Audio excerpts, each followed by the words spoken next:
kind of thing? Okay. All right. No problem. I could tell you this, though. I am the Bradley Bozeman of comedy. I'm good for one set a year. Just like Bozeman's good for one game a year, I'm good for one set a year. And but man, what a game, wasn't it, on Sunday? Wasn't that a great game? That was a good win, right? Did anybody go? Anybody go to that game? Yeah? We got a bunch of people who went to that game? Yeah, me too. Awesome. Yes. Yes. Oh, FTR. FTR. Senor Snappy, the captain of the Rivers Lake Yacht Club, he was kind enough to take me along. He took me to his section. He warned me prior to walking in that it will be quite a few Raider fans in attendance there in that section. And he was right. It was we were definitely outnumbered. It was probably 10-1. So I did have to be careful, be wise with some of the trolls that I like to do to the opposing fan bases. And I thought of what to say, and I landed on let's go LA. Let's go LA, because you know damn well they're not from Oakland. They're definitely not from Las Vegas. They're down the street in freaking Compton. So, you know, so I'm like Dodgers, Lakers, Chargers, you know, and they're all like stone face. It's like that meme, you know, where it's like they're crying behind like the straight face. You ever seen that? Okay. I think two people have. Maybe I'm online too much. That's a problem. But anyway, yeah, that was great. But I love LA. No, I've lived here in LA for a long time. I used to live in San Diego. That game, you know, it had that the throwback of the Navy and the Jumbotron, the font up there. Senor Snappy and I were featured up there for the first time. And I've been a fan since '92, so that was a big deal to me. That was pretty cool. I got to admit, that was pretty awesome. Never been on that. But anyway, I love LA. I've lived here since 2007. A lot of people shit on LA. I'm cool with it. I love LA. It doesn't mean I haven't seen some shit. And to this day, I still can't tell whether it's human or dog. I don't know. Not sure there. But LA is a funny place because, like, even driving and, you know, you come up on a billboard and there's an attractive person on there, maybe an acting headshot, maybe like a real estate agent headshot. And it reads, "I'm a Scientologist." And at the bottom, you know, that's the name of the person, what they do for a living. And then it says, "Curious?" A little website to go to. And then you drive another 2 blocks and there's another billboard. And this time around, it's a silhouette of a man in a doorway. And it's like, "Want to leave Scientology? Call our 1-800 anonymous helpline today." That's a great place. I love it. Anyway, who's got a beer? Does anyone have any beers here? You're drinking a beer? Oh man, I can't wait to see. I don't drink before this because I end up like forgetting jokes, but I can't wait to have one right afterward. I opt for the lighter calorie, lower calorie, lighter fare, only because I was at a comedy show and I got roasted. The fellow comic said I was one IPA away from becoming the JD Vance meme. I didn't like that too much. I was very offended. So I'm now like Bud Light or whatever. I quit smoking. Is it? All right. Yeah, I quit smoking 2013. So it's been a minute. But every year I would write a Facebook post. I would say 2 years since my last cigarette, 6 years since I last took a puff. And, everybody was like cool. Everybody was like, hey, fuck you, die. I'm going to block you or whatever. No, they didn't say that. There's like, oh, terrific, right on. That's awesome. Keep it up. Right on. But I stopped. I stopped doing the annual Facebook post. Because you want to know, okay, I'll tell you. It reminded me of the Trump tariffs. Create a problem. Solve that problem you created by stopping. And then congratulate yourself and seek validation. So, yeah. What else? Okay, so last one, because I know you guys have a lot of actual important things to do and important things to say, and there's podcasters here and all that stuff. It's a big deal. But anyway, I've been on this earth now for over 40 years, and yeah, and I've really only taken away like one valuable lesson, and that is never do magic mushrooms with an Italian. Like never do, no. Because the whole time they're like in the corner doing this shit.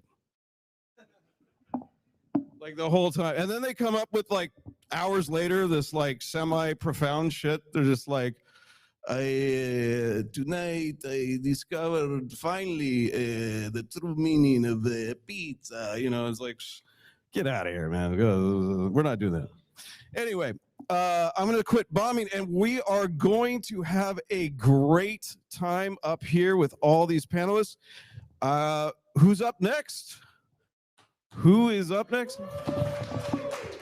Oh, it's Jimmy. Go LA. Well, actually, I am not next. We have a special video from somebody who is not here today. Pretty big podcaster, pretty big face in the Chargers fan base community. And we are going to bring up a message from the director. Chase, kick it off.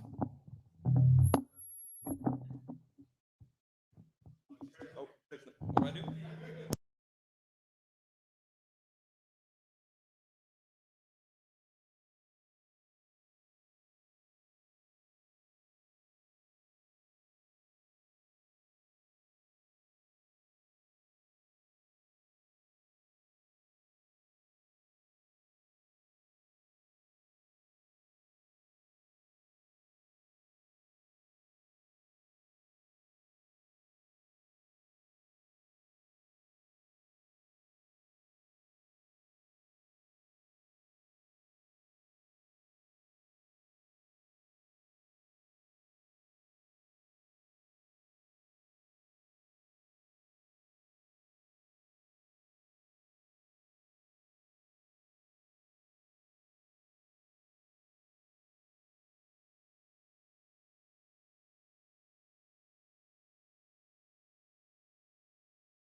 A history that we will always cherish in our hearts. Some of us may never recover from that.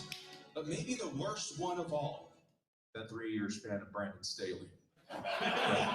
But despite all this, here we are in one of the greatest eras of Chargers football ever. How lucky are we to be here?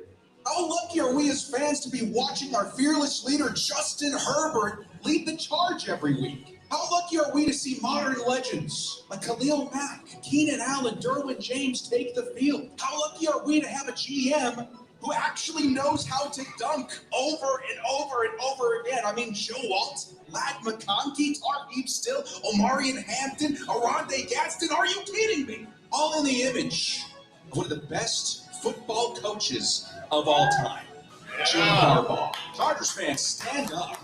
Now is your time. Now is your moment. Do not let it pass you by with nitpicking and insecurities. Do not let our differences divide us. Don't let this opportunity to come together and celebrate something amazing pass us by. Because at the end of the day, our our voice, our strength, our passion flies under one banner. We are the Los Angeles Chargers. We are the fans. We are the Bolt fam. And together, we will help usher in a new era of Chargers football into the world. No more of the days of opposing fans taking over our stadium. Behind us are the days of a sea of black in a pond of powder blue. Join together in helping us rise to the surface as one fandom and bring the thunderous roar of the Bolt fam to life under one voice, under one banner. We are the Bolt fam. We are the Los Angeles Chargers. Our era is now. Bolt up, baby. Let's go, Chargers!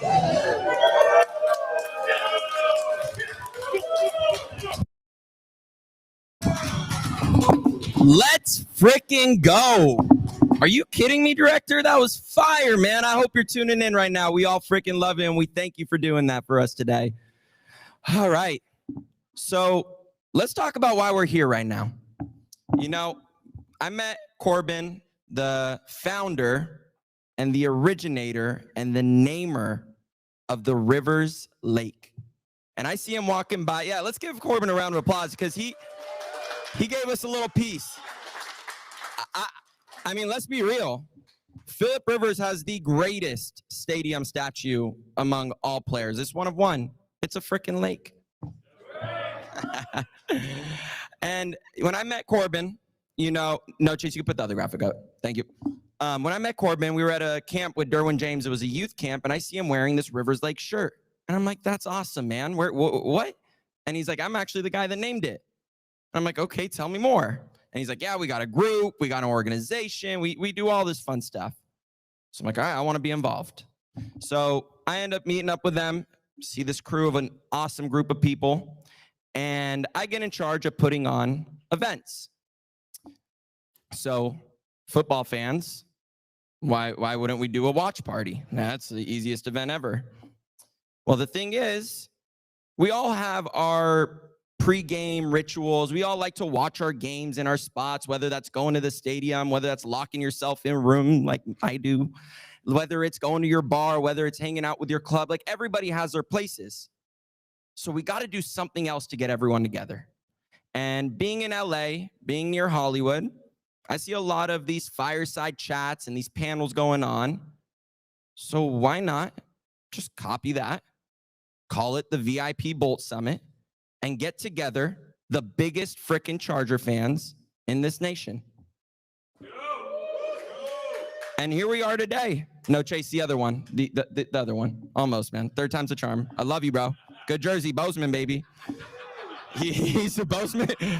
Come on, Chase, you walked into that joke. Bradley Bozeman, if you're listening, we love you, man. Yeah, that's what it is. So, you know, when I wanted to try to think, you know, what is a fan base? And that got me thinking more. And what it is it's a community, guys. And we are a community, you know, and I think what's so special about this is it can extend beyond Sunday football. And we're proving that right now as we're here on our Friday nights to talk about the Chargers. So how do we build on this community? And I think we do that by supporting one another, by coming together, by teaming up, and going beyond the football field. And what I mean by that is we all do something more than cheer on football on Sundays.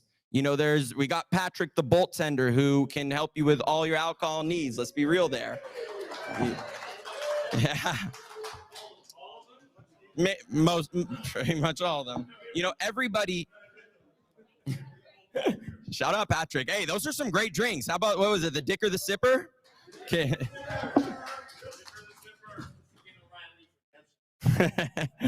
Cameron Dicker, if you're watching this, we love you, because after years of, man, I won't even say the names because I don't even want to disrespect him, but those kickers that we had in the past, Cameron Dicker, we love you.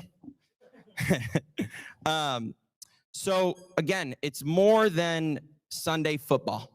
It's bringing people together. It's community. And that's what we're doing here today. And that's why I have everyone here today. And I want to try to build something more than a football fan base.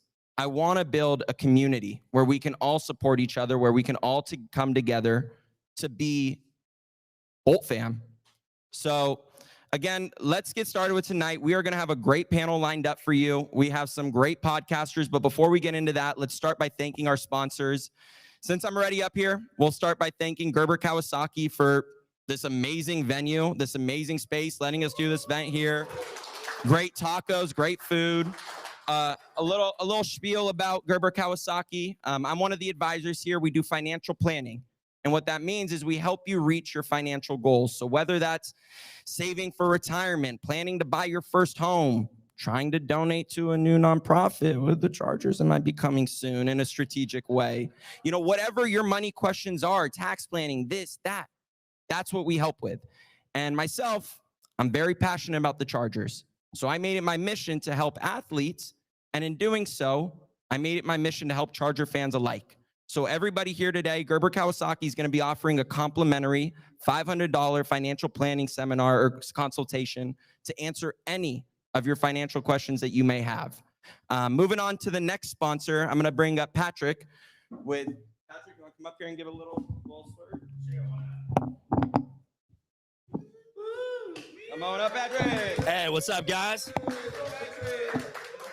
I have a company called Stir It Up Bartending. I've been doing it for at least 15 years. And yeah, you know, if you need like a house party or if you need like a full get up, you know, for a festival or something like that, I have knowledge of the ABC laws in so many ways that most people don't know.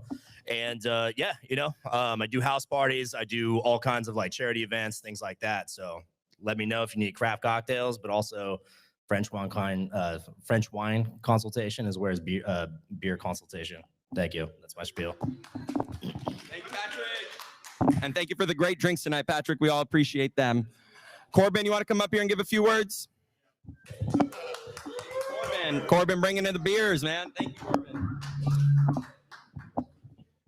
Oh boy, there is a little bit of a spot here. Let's see if I can get in the camera and out of the feedback zone. Okay, I am representing my new startup, which is called Third Switch. It is an energy consulting company. So if you have energy efficiency or sustainability concerns, particularly if you would like to save some money on your utility bill and you're in the commercial real estate business, that's what Third Switch does. And thank you so much for putting this together, Gerber Kawasaki and Rivers Lake Yacht Club and everybody that's come here. It's going to be a fantastic night. Let's move it on. Ken, you want to come up and give a couple words? Ken, you want to come up here and give a couple words? Come on. Hey, shout out Kent. You know, Ken brought the bags. He got the koozies. He got us taken care of, a little swag to go home with. Welcome, everybody. This is exciting. I mean, so me personally, when I'm not geeking out over the Chargers and Rivers Lake and, you know, trying to build the fan community, I have an exterior design business. So residential, turn your backyard, your front yard into something spectacular. Because in this climate, you know, I grew up in Oregon, and we don't have year-round nice weather like we do here. So that's what I do with the outer spaces exterior design. That's my plug. I love it. I love it. You guys see what I'm talking about? We all have things going on outside of this. And if we can support one another, build with one another, that's how a community gets made. That's how energy gets built. And that is how we are going to build true home field advantage at SoFi Stadium for our team. So let's get this show on the road. Can we get our panelists up here? Andrew, NFL Mike, Nova. Let's get started, baby.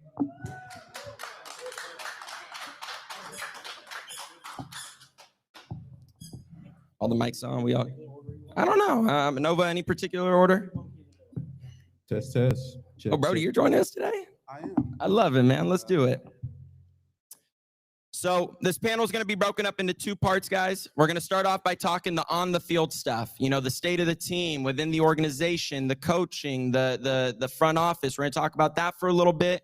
We'll break off to a little Q&A with everybody to have everyone chime in. And please, if you got some things that you just got to say it. This is a point of a fireside chat. And then we're going to talk about the off-the-field stuff. how we're really going to build true home field advantage at SoFi, how we're really going to make this come to life. So without further ado, let's get started. How's everyone doing today? You guys want to introduce yourself, Brody? Let's start with you, man. So I am a Brody, one half of Lightning Strike podcast. Hopefully you guys have seen us Let's go. before. Thank you. Myself and DJ Nova Fresh, who is behind the cameras at this time, for anybody who's wondering. I think so. Is it? I don't know. No. Testing. There we go. Is that it? Okay. Little feedback. Sorry, guys. Little technical difficulties. That's okay. We're doing pretty good so far, honestly. Yeah, thank you, guys.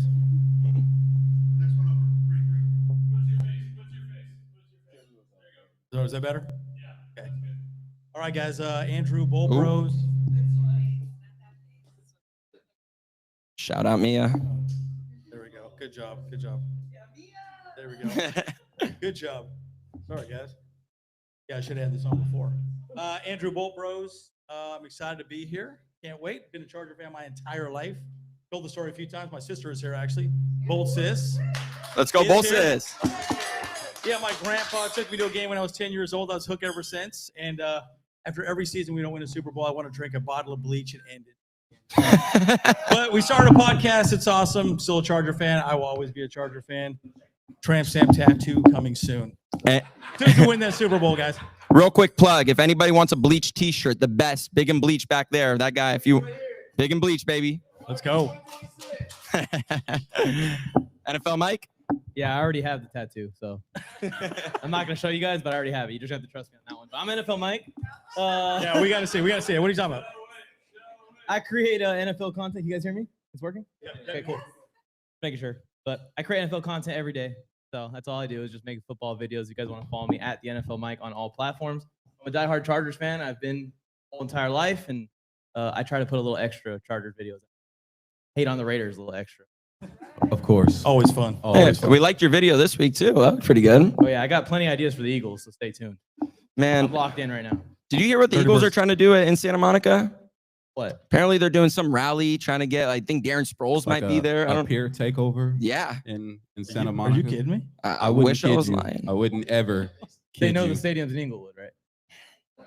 I'm just the messenger Oh, of things and such. What is it? Wish I knew. Oh, I love those guys. Yeah. No, we don't. We don't like them. No. All right, well, let's get into the state of the team, the on-field outlook. And I know Andrew wanted to give a few words, and I know who wouldn't want to start by talking about this, but formations. And talking about some of the different things that Jim Harbaugh is putting out there, some of the different things that we're seeing. Andrew, take it away. Yeah, you guys want to learn about offense or defense first? What do you guys think? Come on, Offense? defense wins championships, guys. Jay Herbo. Yeah. But we got Herbert. Jay Offense it Herbo. is. Jay Offense Herbo. it is. So offense is pretty interesting, guys. Guys, I could geek out on this forever, so I will try to be brief. But maybe in the Q&A you can ask a few more questions as well. But offensively, it's interesting. We run a lot of. Actually, let me just take a quick question. You guys know what formations are? Like 10 personnel, 11 personnel, so one running back, two tight ends, so on and so forth. If you had to guess, what formation would we have the highest success rate for the Chargers? 11, 12, 10. Absolutely crazy. So just one running back and completely, what's that? That was your guess? Yeah, no tight ends. So 10, spread. By the way, Greg Roman, I think was it week 4, week 3, something like that. He came out and talked about, I could run a game plan that would win us the game, but Justin Herbert would be in harm's way. That's a perfect example because guess what? We have a horrible offensive line, as we know. You heard about that? You guys heard about that? It's not horrible. It's injured. It's injured. That's very It's true. injured. That's It's very injured. true. Good point. Crazy. Good I like point. That is news to me. But the problem is you run 10, guess what? You put Justin Herbert in harm's way. That's why he's been sacked more than any quarterback in the NFL this year, pressured more than any quarterback in the NFL this year. But that's our highest percentage formation in getting third down is actually 10 personnel. 11 is actually second. So Justin Herbert gets the ball quick, third downs, third and Keenan. We all know about that. But one of the other formations that we ran quite a bit this last week, because Justin Herbert has a broken hand, was the pistol, and obviously we ran a lot out of the shotgun. So this game against the Eagles, we will most likely be in the pistol and shotgun pretty much indefinitely. So it's pretty interesting to see. So you're going to see a lot of spread, which is good because you just spread the team out, get the ball out quick screen games, get the ball out real fast, or you're just going to run the ball in those formations. You got to remember what happened last week. The Bears, 280 yards on the Eagles. So they're going to run the ball hard this week. And I think that's the way to do it. You don't want to keep Justin Herbert healthy. He's got a broken hand after all, guys, right? So kind of a crazy situation. So, But look, everybody in this room knows we're probably going to focus on running the ball. Yep. If the Eagles know we're going to run the ball, how are we going to run the ball? Eight. It's got to be physical. No. At the end of the day, right? Like the thing that's interesting about Greg Roman's offense, and I think this is where a lot of people give Greg Roman a hard time, right? Everyone does. But the reality is he had to completely change the game plan after his hand was broken. He could not go under center. Our entire running game is designed under center and play action. We were the number one play action pass team in the NFL last year. We want to run everything through, under center. You couldn't do it last week. So you got to tip the cap to Greg Roman. As much as heat as he gets all the time, he did a great job changing up the game and making it work. So you'll see a lot of 22 personnel, 2 running backs and 2 tight ends potentially. I will say one last thing. I know I've been speaking a lot about the offense. Trevor Penning, who we signed right before the trade deadline, he was lined up on the jumbo side of Jamari Sawyer, who, by the way, guys, I have to eat crow. I didn't think he was going to be that great at left tackle. He did a much better job than I expected. So Trevor Penning was on the left side also helping get the run game going. So they did some creative things to keep Justin Herbert healthy. So I expect the same this week. You think it goes a step further? Think we're going to see Trey Lance in there I would love to see that. as a rusher? I would love to see that. Yeah, I think that we could see, especially this week, Trey Lance in there to hand passes or hand Oh, yeah. balls off, but Yep. he may pull one on that play action like you're talking about. I agree. Throw it deep or take Maybe. off. Yeah, I love it. Right. Red zone offense. Yeah, 100%. And again, push. We saw the push. He's not going to be under center. So you'll probably see Trey Lance out there quite a bit. Again, he was getting snaps beginning of the week. Justin Herbert is a full participant. Yeah, I think so too. Yeah. Easy stick. Yeah. Yes. Yeah. So I'm excited. And again, 22 personnel is pretty big out there. That's that jumbo set. You'll see some of that as well too. So I guess it's kind of interesting.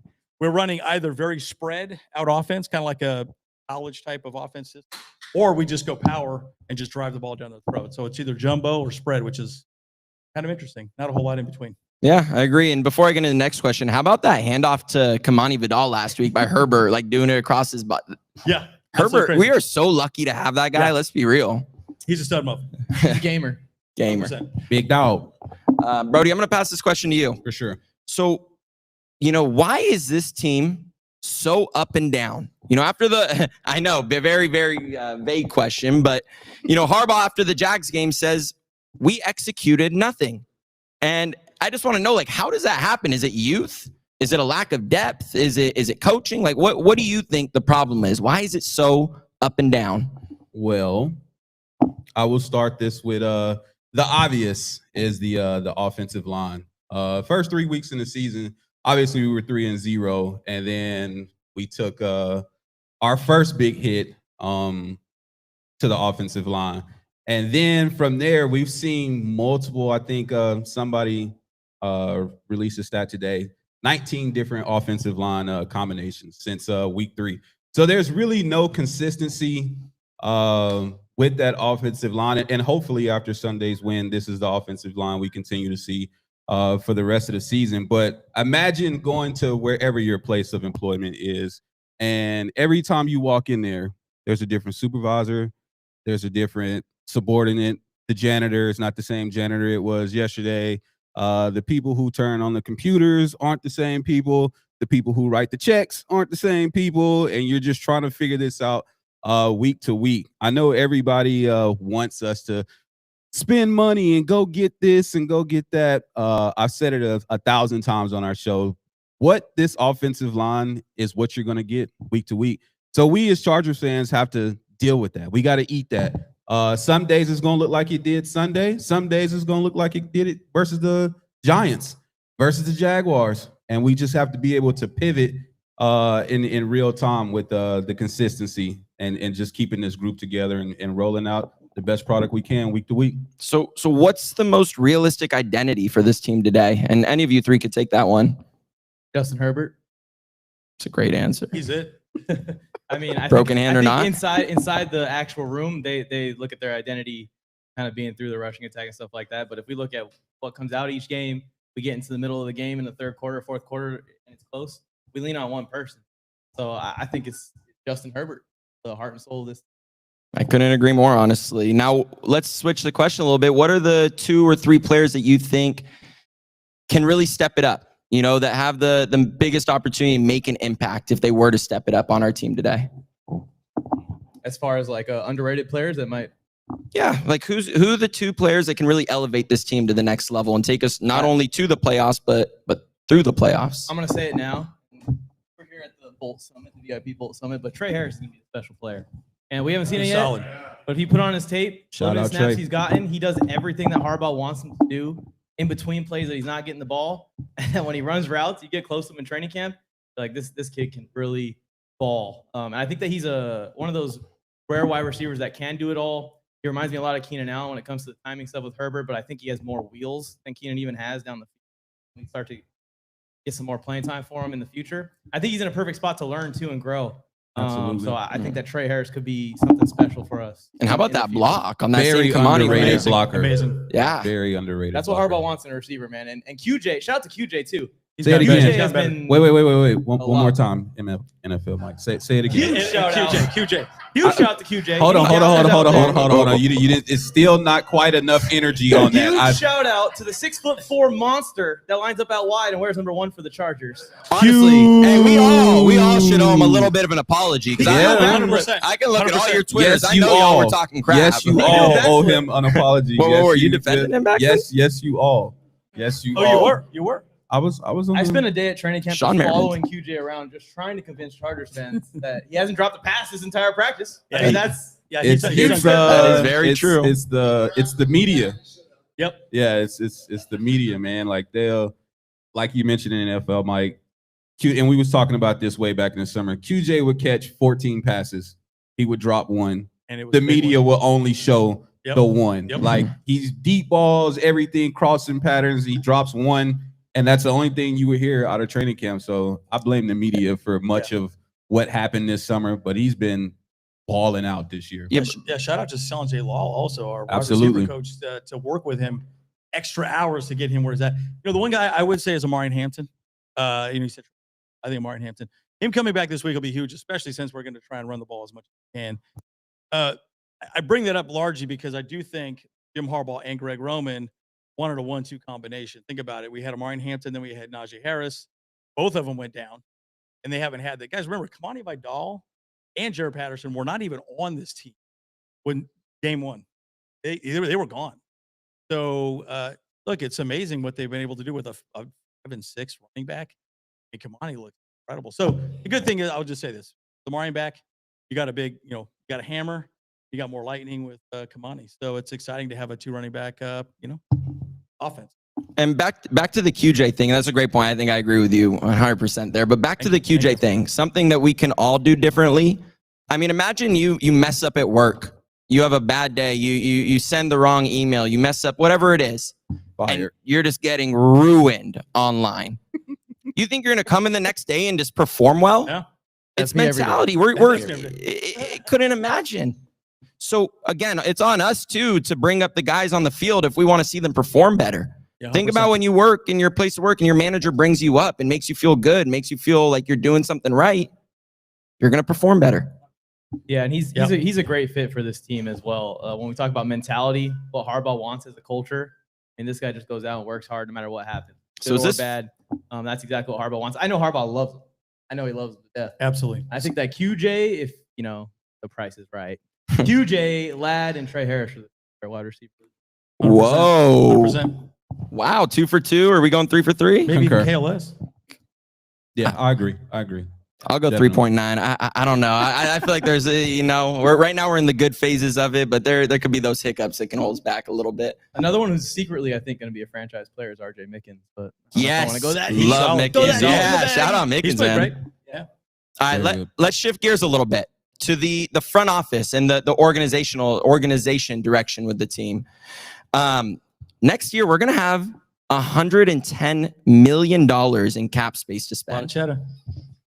Who do we want? Yeah, give me 10 of that. That'd be great. Oh man, well, apparently that's not enough for generational wealth, according to Odell Beckham. Not even 100 million is enough, I guess. The different conversation. Odell needs to talk to me, I think. But really, though, who do we want? What are the names that stand out to you guys and everyone in the crowd? What are some names that you guys are thinking of? Number one for me is Khalil Mack.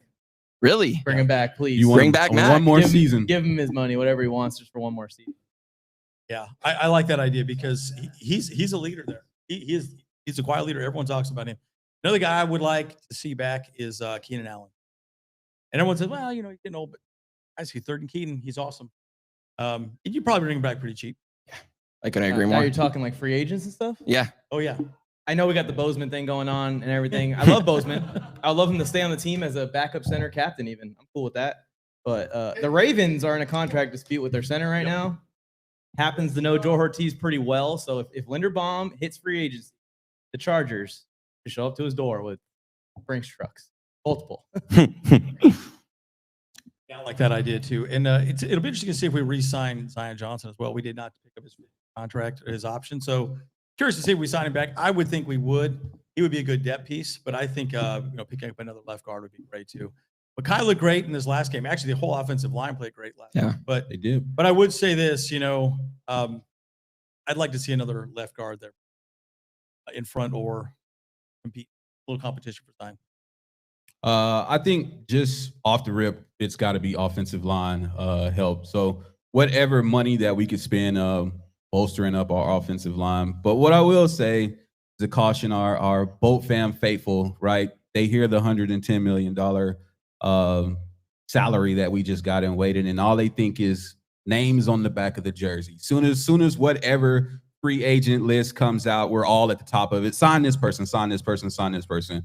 What we got to understand is we got hella people that we have to get re-signed from our own team. Yeah. So while it is $110 million, that's not quite the number that we're going to have to spend on players because we trying to maybe get Keenan, QJ, Khalil Mack, and all these other players who are going to need a paycheck. Dayon Henley, Coming up you know what I quick. mean? Like he's big coming up. And so you got to pay the players that we already have on the team first. So if we're looking for probably the better, I would say, realistic expectation is headed into the draft rather than looking for all these big names on the back of the jersey to come to, Los Angeles and come play for us.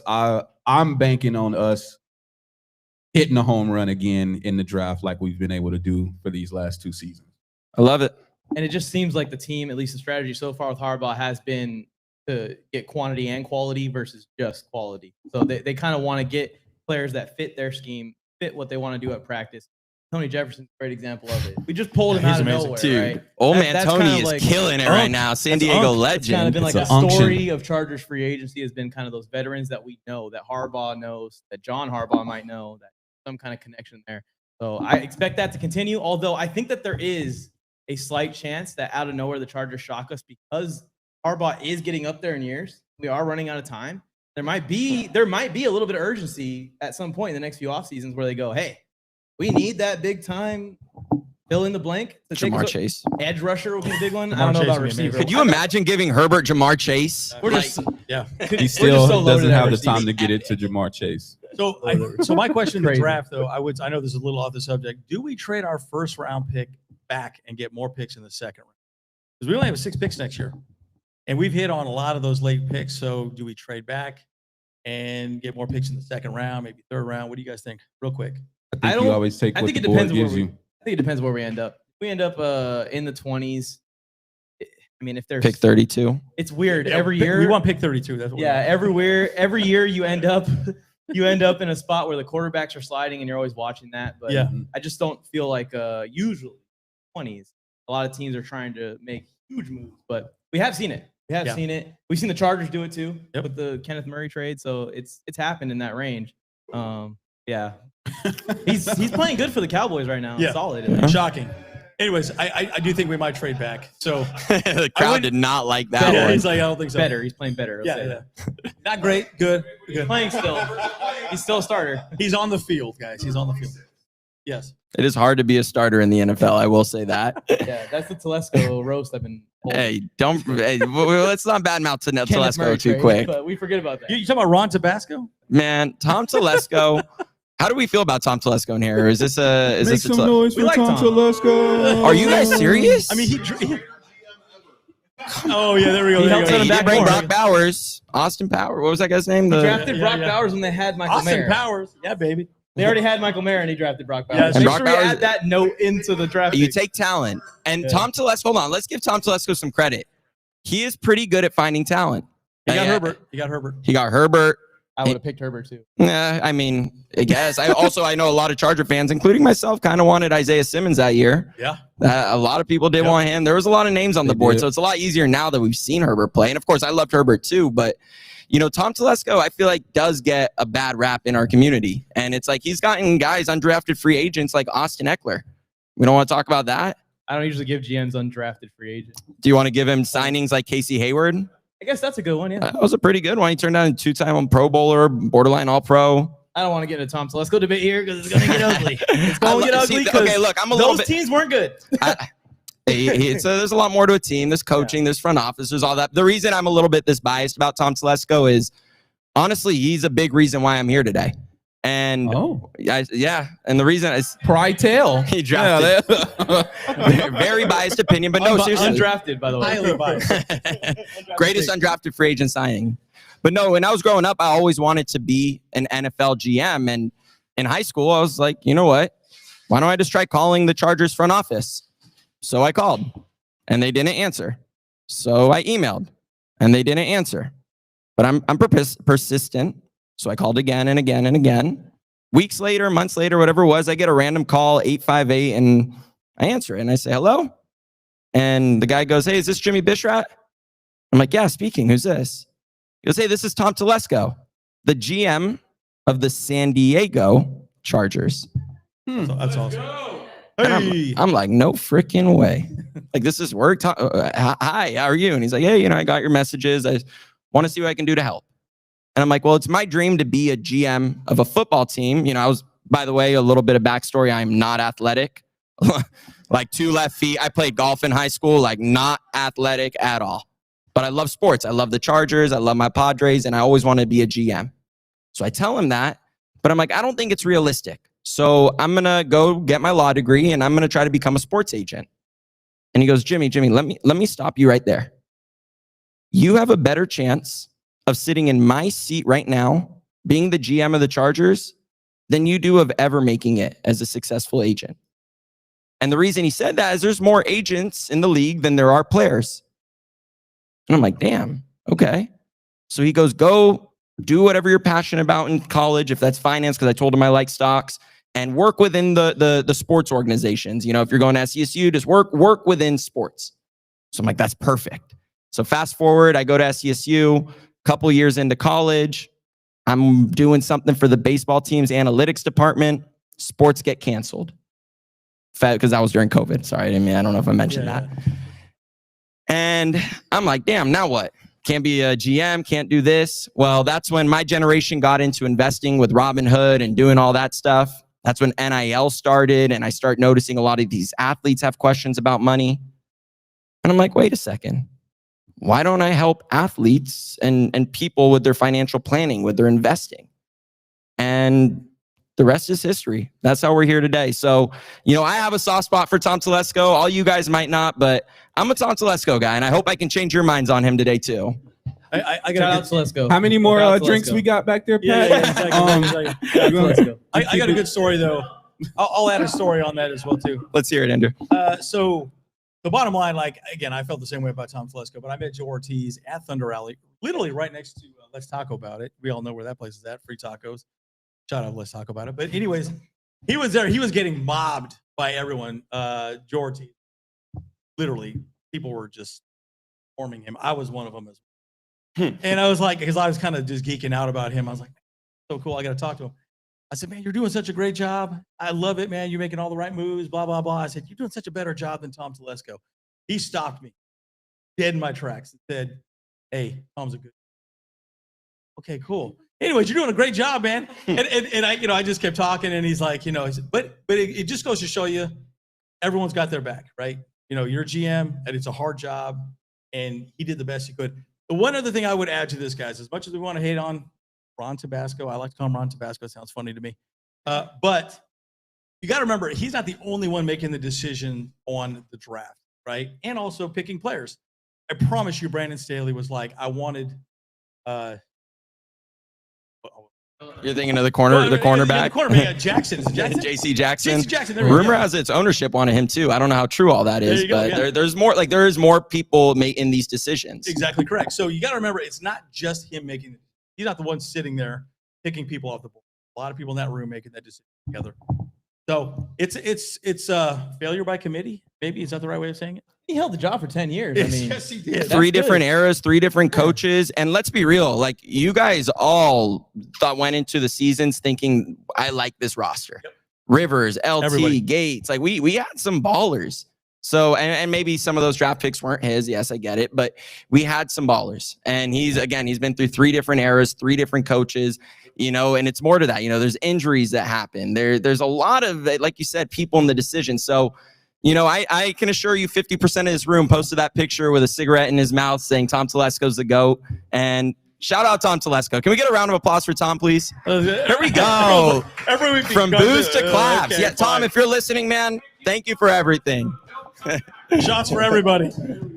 he can come back to this specific event and just talk with us. Like he can sit on the stage and talk with you. I would love to have him up If you here. interview him, Man, though, I need to get him on the Athletes Advisor podcast. Yeah. Tom, if you're listening, man, Athletes Advisor There you go. podcast. Let's get you on. I love it. All right, guys, let's open it up to the room. Any questions that you guys have? I want to have a little Q&A here before we get into the next segment. Q&A. All right, let's hear it. Q&A. Come here. Let me have you come up with the mic. All right. Hell yeah. great hat, by the way. Shout out your son. So, quick question for you guys. Chargers are number 2 on the list, spending more on offense than they are on defense right now. Everybody here was talking about spending money on offense, but where should they spend money on defense to really bolster the team? Other than Khalil. I was going to say it too, and when we moved on, but I think that's something that the Chargers really are going to invest in is D-line. And we said Khalil Mack, but I think it's going to go even past that. The Owe may get signed. They just give him an extension. Or you may see them try and pick another young edge rusher with some potential that's available on the free agency. I also think that there's a small chance, not next offseason, but maybe the offseason after that, Chargers may be in the running for like whichever the best edge rusher is that becomes available for trade or in free agency. Because, obviously that's post Khalil Mack for sure. I think that they're going to want to pair someone young with Thule, though. So they'll either use that first round pick on D-line, or we may see them spend some capital on D-line. Yeah, I couldn't agree more. I think Odafe Owe is we must sign. By the way, we traded Alohi Gilman away, and the Ravens changed the defense. They actually go 3 high safety, and they kind of changed the entire NFL defensive scheme moving forward. So it's pretty interesting. So this goes to show you that we have a lot of depth on the defensive side of the ball. You got to re-sign Derwin James, or James needs to get paid here. When soon. does his contract end? I correct? I think it's here, is it? DJ? Yeah, DJ. This year or next year? I feel like it's next year. Next year. We I feel like we'll be talking about it more. Yeah, next year. Sorry, but they're going to give him money. He's going to get a big bag. But Odafe Owe for sure, and someone on the defensive line. Big butt and gut, lunchroom dude right in the middle to stop the run. I agree. Edge rusher. I agree. Edge Okay. rusher, run stopper. That's where I love Mac. I think if we stay too long, we're gonna miss out on what's next. Yeah. And that's just kind of where I am with it. Like this year was already kind of like, all right, we're bringing him back one more year. And he's doing his thing, but I think sometimes you have to be able to pivot in real time. And I don't know if we have identified his replacement already. And that would be something I would be looking forward to this year. And speaking of cap space in the D-line, man, we better get ready because there's a bunch of teams, probably 10, 15 teams in the league that will give Thule a fully maxed out contract. It's going to be up to Thule if he wants to keep playing in LA or go to one of those fully maxed out Double digit deals. sacks this year. Let's the Don't- Chargers. 55 pressures. You guys think we should have 55 kept Joey pressures. Bosa? No. Crazy chip. He's killing it right now. I He's a know, small and kid. I Killing love it. Joey. I'm Maybe biased one for more him year. too. Absolutely Maybe one not. year. Really? Now this guy stays healthy. What the hell's going on? It was just the Raisin money brand? associated Good with, God. with And he keeping says him. he's never been happier. You Yeah. know, like there's this. I don't think he got along with the current staff. I don't Maybe. think he got along with them. But yeah. I mean, it would have been cool to have him for one more year just because had some injuries in the Thank you for that. I appreciate it. By the way, guys, everybody here, about 10 more minutes for the tacos. So if you're hungry, go grab a plate. The taco cart will be leaving in about 10 minutes. All right. Any questions? Any other questions? We have one. I got one back there. San Diego Padre hat. Let's go Padres. Yeah. Both up. Wait, hold on. Real quick, are we a Dodger room or a Padre room right now? Padres, baby. Let's go, Padres. Raise your hand if you're with the Padres. Let's go. San Diego. Go Padres. There we go. We're strong here. All right. Keep Go going. Dodgers. Come on. Get off the What's stage. All right, so I'm speaking from a fan perspective. We know we got the free agency coming up.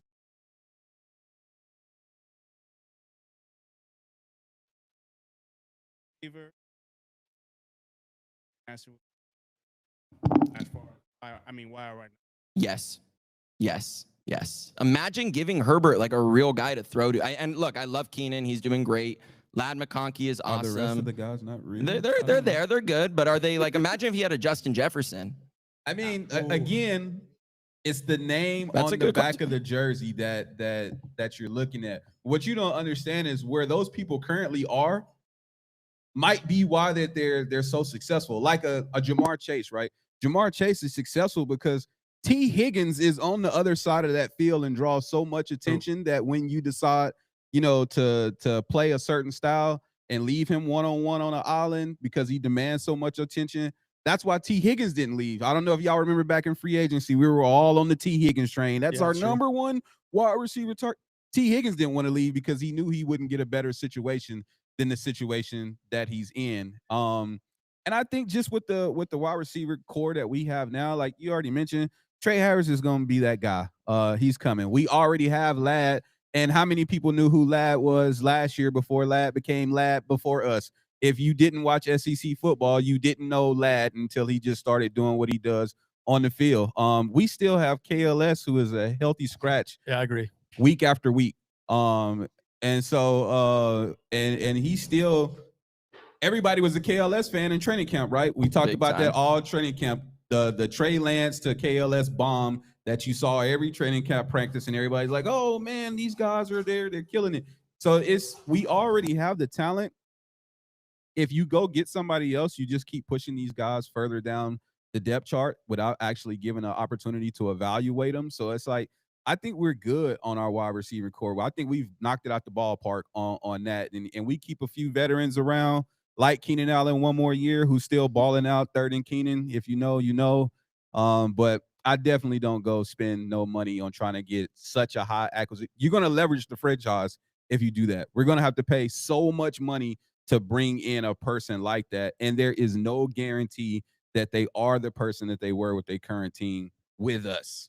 And we're going to be JC Jackson all over 2.0. again. Yeah. Yeah, I couldn't have said it better myself. I think that's exactly right. Because again, you bring in T. Higgins, pay him a boatload of money, and guess what? He sits on his can, doesn't do well.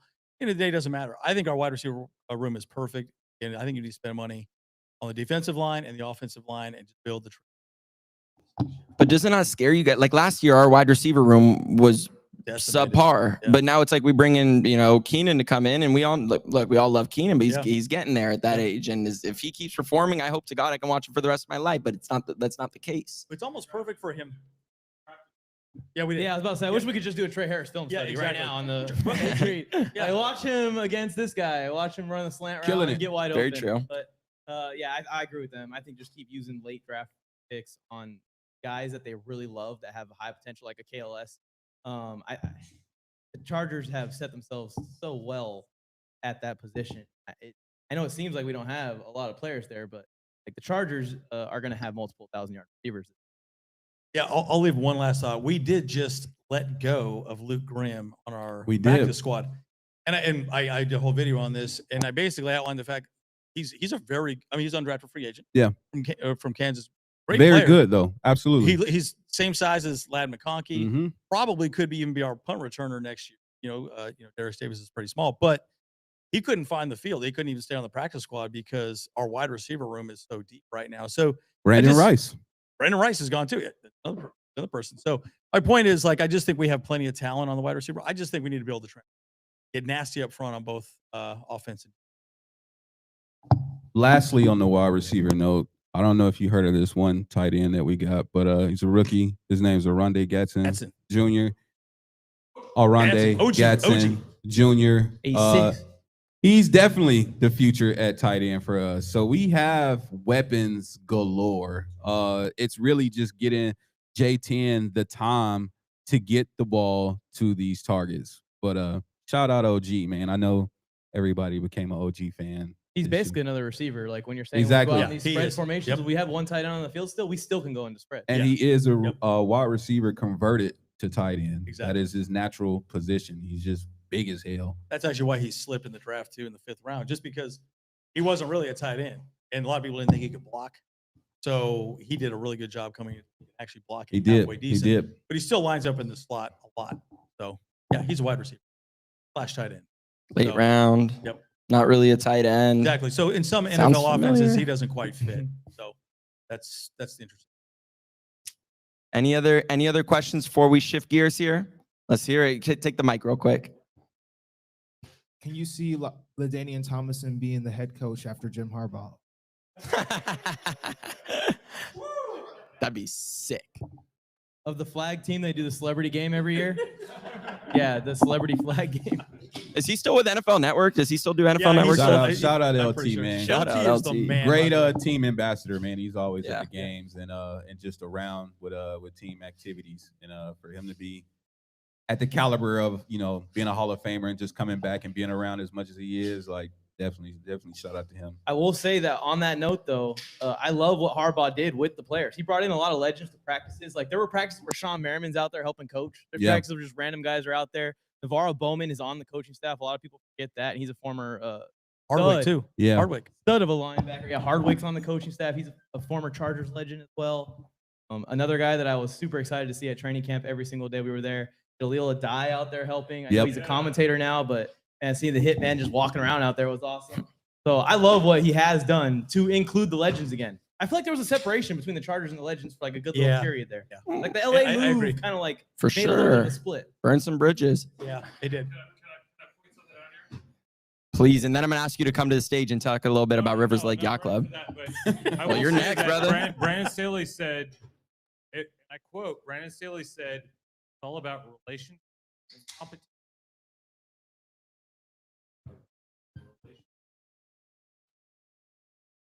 I love it. I love it. Well, no, seriously, Corbin, I'm going to ask you to come up right now. We're the Rivers Lake Yacht Club. Super It's your serial. time. Round of applause for Corbin, everybody. Super serial. And Kent, if you don't mind coming up to the stage as well, I want to ask you guys a little question. Come talk about Rivers Lake Yacht Club. Chase, can you throw on the slideshow, please?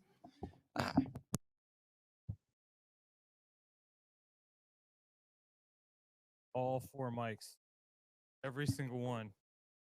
By your powers combined. Let's give a round of applause for our wonderful panel. Fantastic, guys. Thank you so much. So first thing is I want to relate to everybody that is watching around the world Hey. and everybody that is in the room here in beautiful Santa Monica, California, USA, Yes, sir. that the Rivers Lake Yacht Club has we're a real yacht club, and if you could bring it back to where we just were, I'd like to announce our flag officers for this season. So Kent Mitchell, our Commodore. Dope. Kent Mitchell, please take a bow.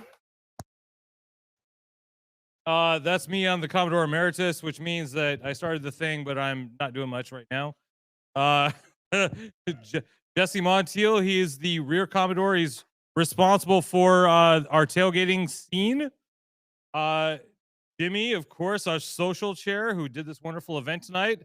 Jimmy, tip of the cap, everybody that's in the yacht club. Matt Hall, our quartermaster, who did these wonderful pins. He's responsible for design, for our fantastic branding.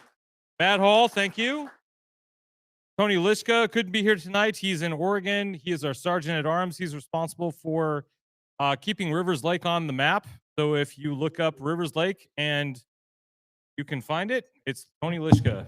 Real quick, Corbin. Everybody in this room, make sure you go on Google, Rivers Lake, comment, 5-star reviews, because that does help, and when you're driving in your car and you look on the map and you see Rivers Lake, it's because of those reviews. So be sure to do that after this. We're fighting them all the time, just so you know. Rivers Lake belongs to all of us, and we have to fight them, keep it. So just, All right, and last, you can't really see it, but Chris Sorrell, he's in charge of communications. Couldn't be here tonight, but these are our flag officers for today. Let's take to the next slide, please.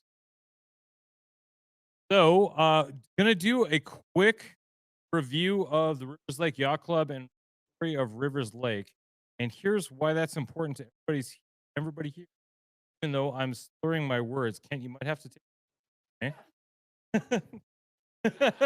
Okay. Well, in 2021, I was one of the first people that had a tour of SoFi Stadium. Remember this COVID year, and they opened. I had just moved to San Diego, and they had just started allowing people to tour SoFi Stadium. My wife wasn't my wife at the time, but you know that. That's a story for another event. Next year. Stealing this joke, but you proposed at Rivers Lake? I may have. You never know. Yeah. So,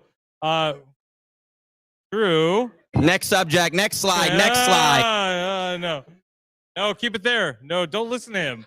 No, don't listen to him.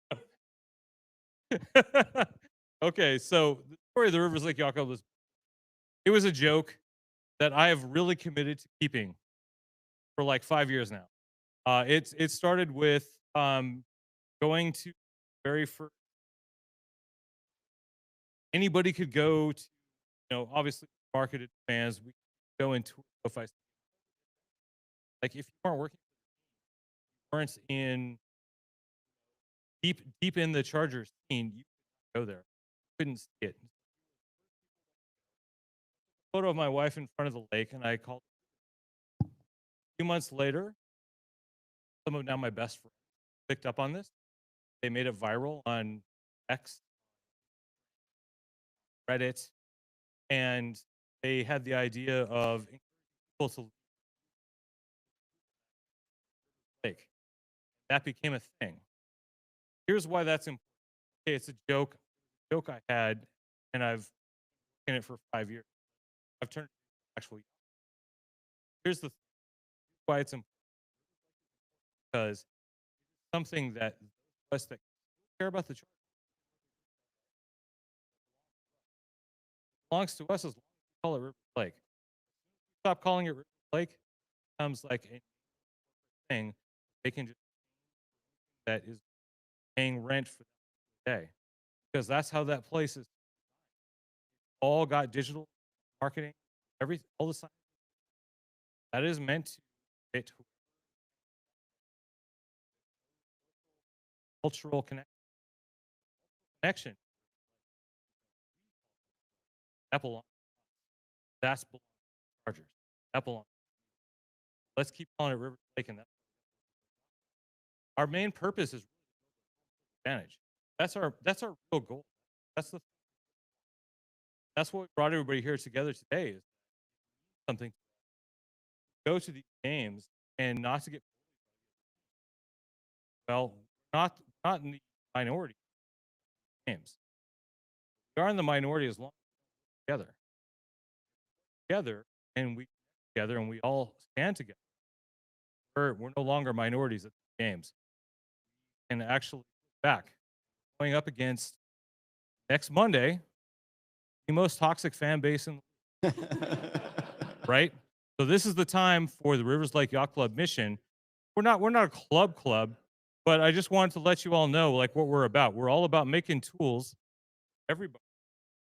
We're all about making tools for everybody to be stronger as a fan base. We want to help every fan club, every fan be stronger, be more confident, know that we'll have your back and that we're not going to put up with bullying.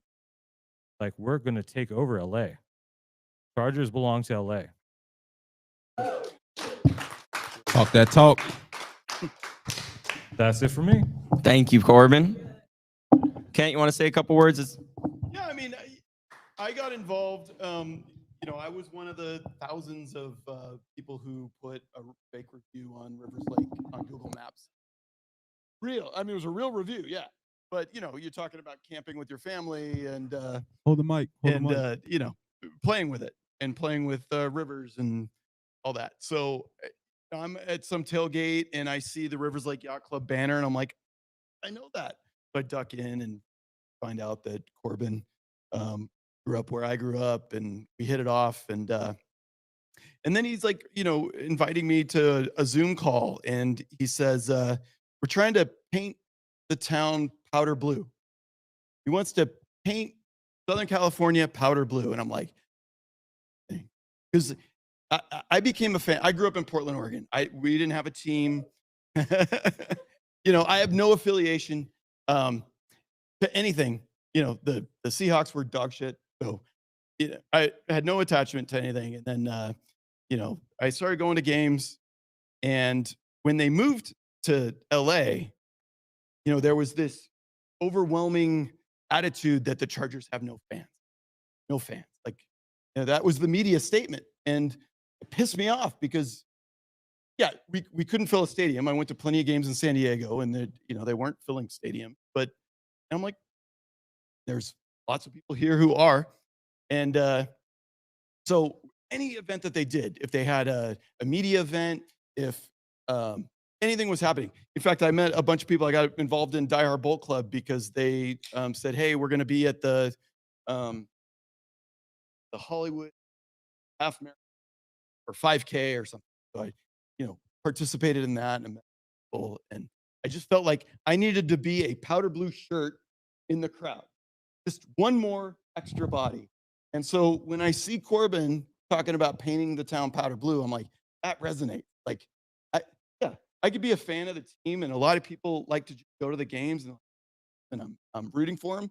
But there's another level, and I think everybody in this room at that level that they want to participate. Like, they want to not just be a fan of a team, but help build, like go beyond and create something much broader than that. And so, you know, that's what, and we're going to talk about that later. Like, you know, what, go to Steelers game and they're flying yellow flags, and you go to a Chiefs game and they're got their, you know, karate chop shit.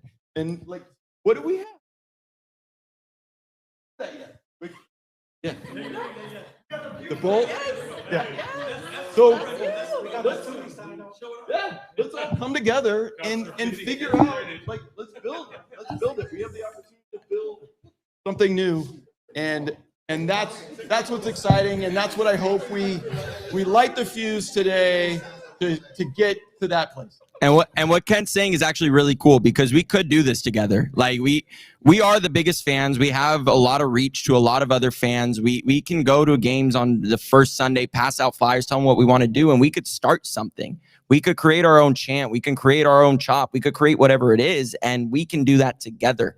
So again, if we can all come together, you know, no matter what Charger group you're associated, whatever it is, or that, we are Charger fans. And if we come together, we really could build true home field advantage at SoFi Stadium.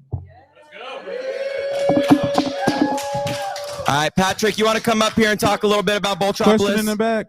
We got a question. Quick question in the back. We'll get to Q&A right after Patrick talks. We will get right into Q&A. I appreciate that. Please do hold that thought, though, because we will get to it. Everyone, welcome Patrick up, who's doing a pretty cool project. Chase, the next slideshow, please.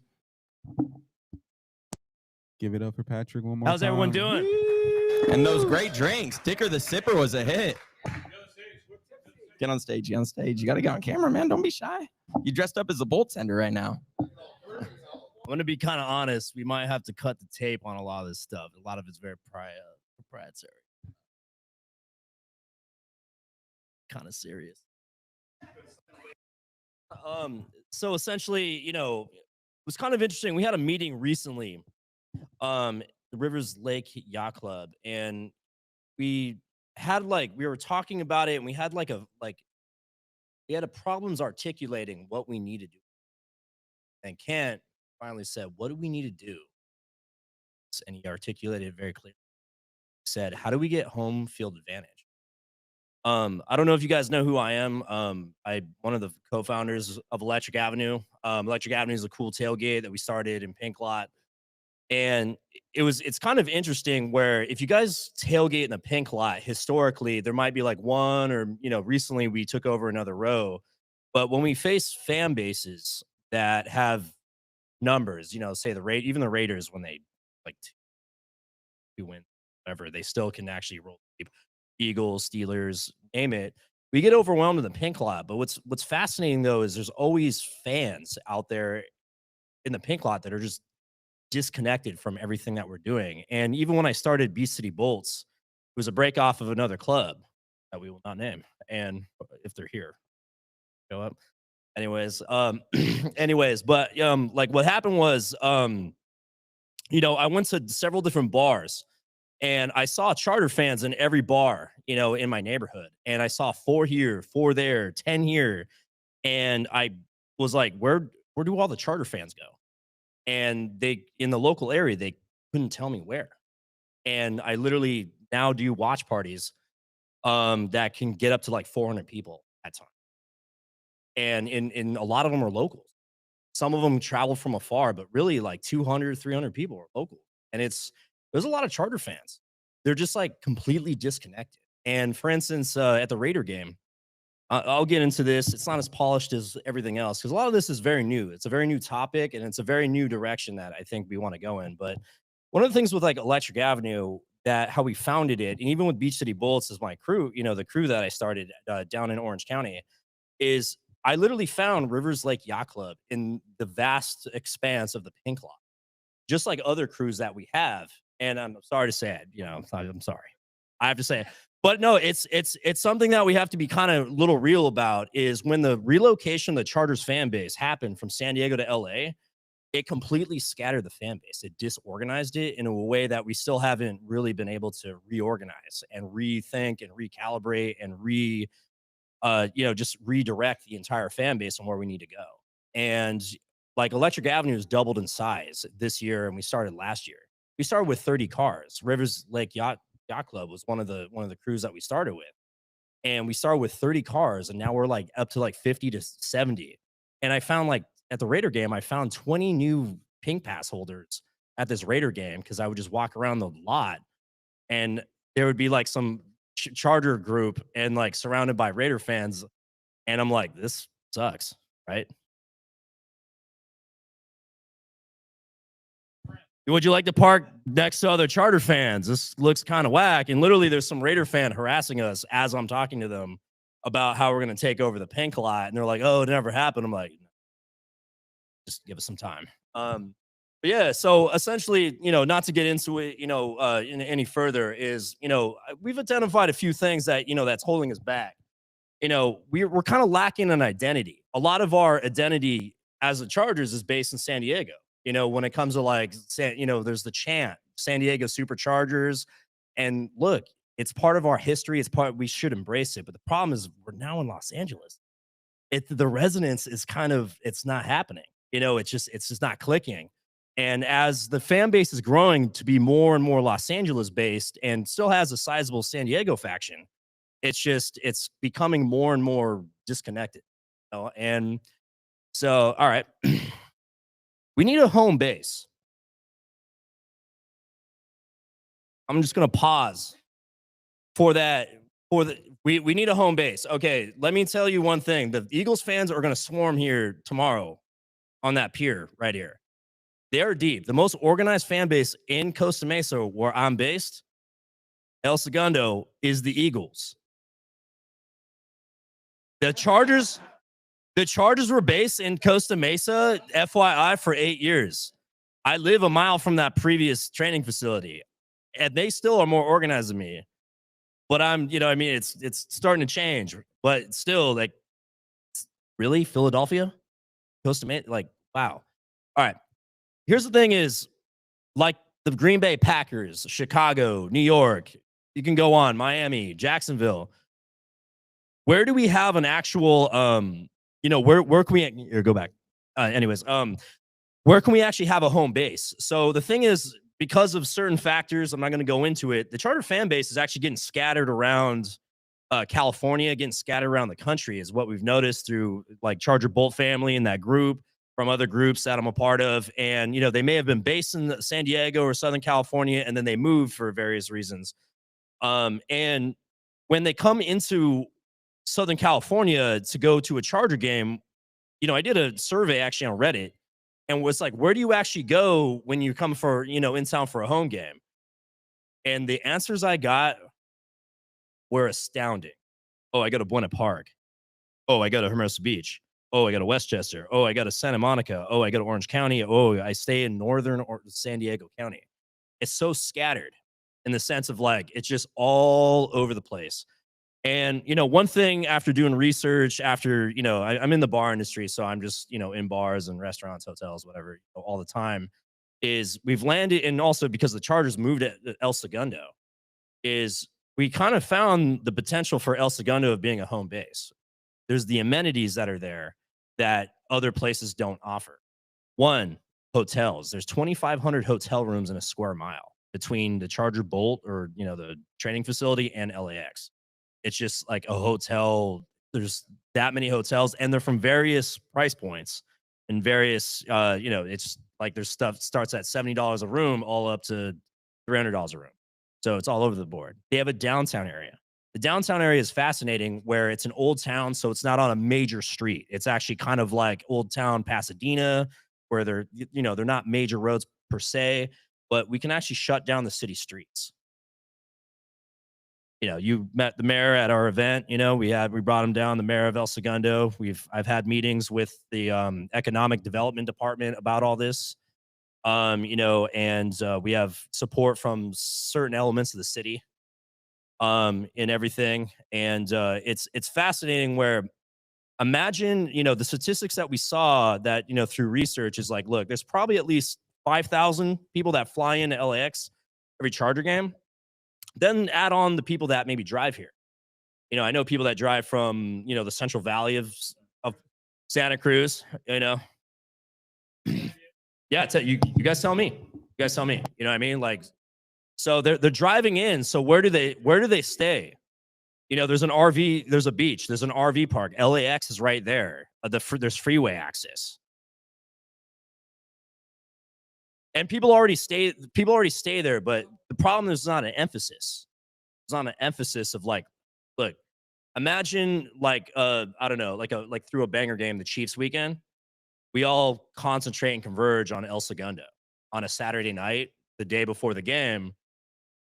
But the amount of people that we could potentially bring is not 40 people like it has been previously at a lot of these togethers. We could actually bring thousands.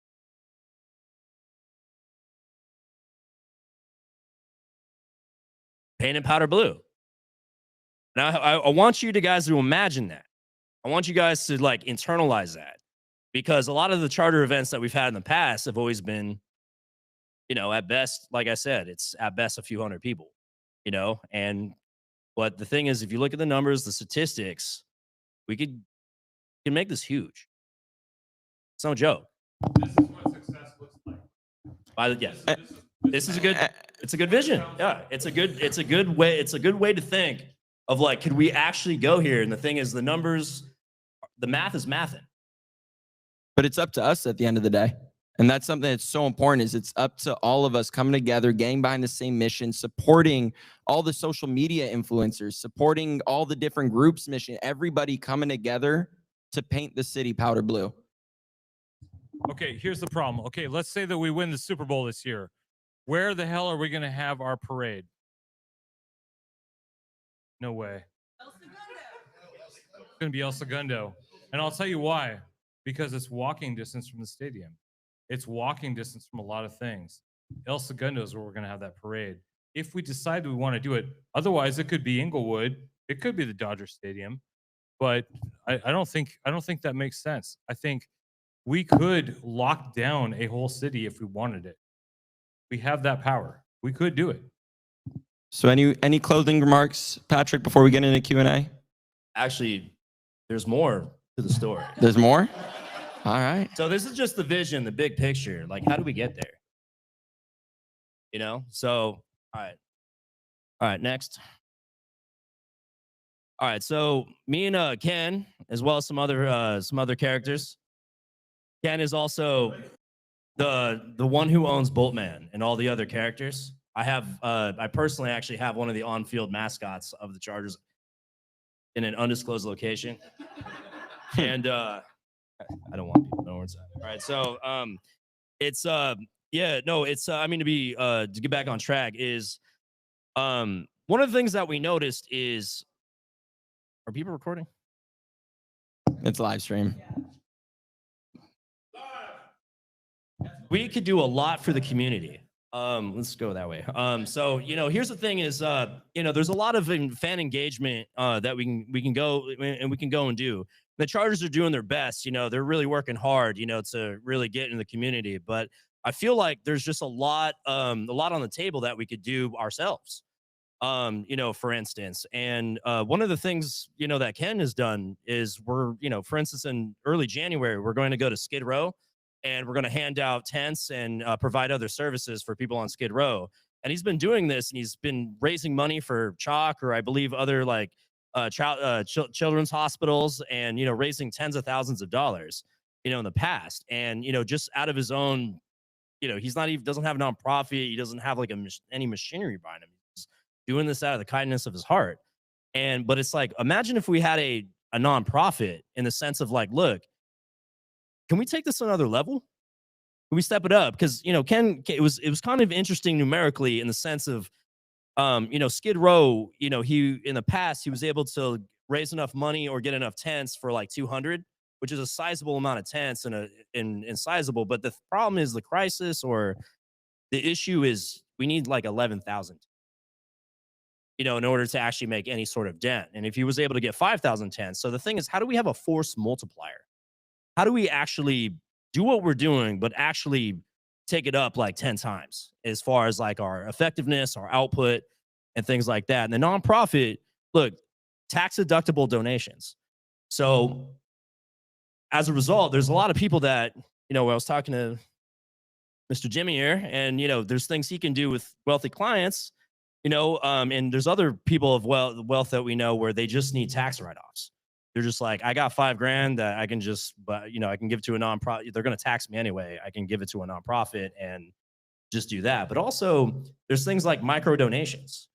Things that I've done with nonprofits is to raise funds is like, give me $5 a month. Now that's like the cost of a cup of coffee. But if you get like hundreds of people to donate $5 a month on a recurring donation basis, you can now have a budget. It might not be super sizable, only like $500 to $1,000 a month. But we can start applying that in certain areas to multiply what we're doing. So it's not, the burden of cost is not on one individual. And the financial planner in me is coming out right now, but this year you get more dollar for dollar on your deduction when you donate than you will in future years due to that one big, beautiful bill change. So if you're planning on making donations, even if the nonprofit's not set up yet, there's accounts that you could put money in advance, get the deduction, and then donate later.